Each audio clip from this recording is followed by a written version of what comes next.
شروع اللہ کا نام لے کر جو بڑا مہربان نہایت رحم والا ہے۔ الف لام میم، یہ حکمت کی بھری ہوئی کتاب کی آیتیں ہیں، نیکوکاروں کے لیے ہدایت اور رحمت، وہ جو نماز کی پابندی کرتے اور زکوٰۃ دیتے ہیں، اور وہی ہیں جو آخرت کا یقین رکھتے ہیں، یہی اپنے پروردگار کی طرف سے ہدایت پر ہیں اور یہی کامیاب ہیں۔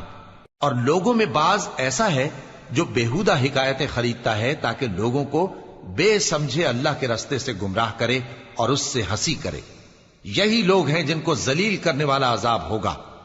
اور جب اس کو ہماری آیتیں سنائی جاتی ہیں تو اکڑ کر منہ پھیر لیتا ہے، گویا ان کو سنا ہی نہیں، جیسے اس کے کانوں میں ثقل ہے۔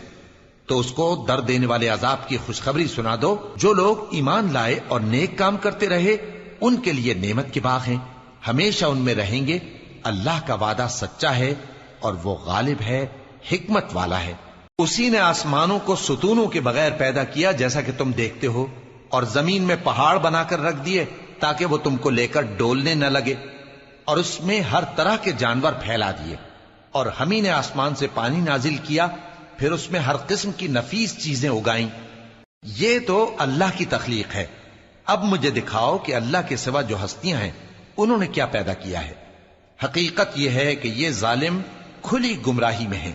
اور ہم نے لقمان کو دانائی بخشی کہ اللہ کا شکر کرو، اور جو شخص شکر کرتا ہے تو اپنے ہی فائدے کے لیے شکر کرتا ہے، اور جو ناشکری کرتا ہے تو اللہ بھی بے نیاز ہے، لائق حمد و ثنا ہے۔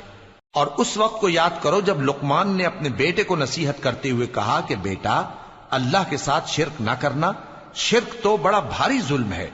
اور ہم نے انسان کو، جسے اس کی ماں تکلیف پر تکلیف سہ کر پیٹ میں اٹھائے رکھتی ہے، پھر اس کو دودھ پلاتی ہے، اور آخر کار 2 برس میں اس کا دودھ چھڑانا ہوتا ہے، میں نے تاکید کی ہے کہ میرا بھی شکر کرتا رہے اور اپنے ماں باپ کا بھی، کہ تم کو میری ہی طرف لوٹ کر آنا ہے۔ اور اگر وہ دونوں تجھ پر زور ڈالیں کہ تو میرے ساتھ کسی ایسی چیز کو شریک کرے جس کا تجھے کچھ بھی علم نہیں، تو ان کا کہا نہ ماننا، ہاں دنیا کے کاموں میں ان کا اچھی طرح ساتھ دینا، اور جو شخص میری طرف رجوع لائے اس کے رستے پر چلنا۔